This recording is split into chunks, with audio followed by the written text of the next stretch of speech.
Ahoj, na následujícím videu si ukážeme, jak vyměnit takovéto pojezdové kolečko na karavanu nebo na vozíku. Tohle je Burstner Averso, rok 2009.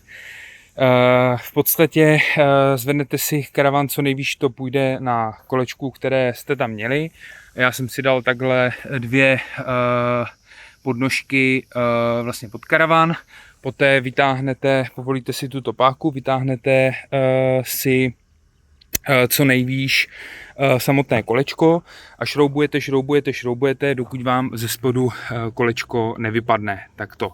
Je tam prostě vevnitř závit, já už jsem ho měl úplně nad ranc, tady vypadlo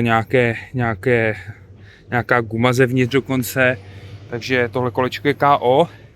Nicméně postup je naprosto potom stejný zpátky, jenom pozor u té nové, je to plné vazelíny, tak abyste si nezašpinili to kolečko, nedostalo se vám tam binec, aby to všechno bylo čisté. Dobře si změřte průměr, já mám 48 mm té samotné tyčky a průměr kolečka, aby vám vycházela délka, prodávají se různé délky, tahle byla myslím 550 nebo 560 mm délka od kolečka po vršek tady tohodle. Takže tak. Postup zpátky je stejný, jenom zastrčíte, našroubujete ze spodu a hotovo.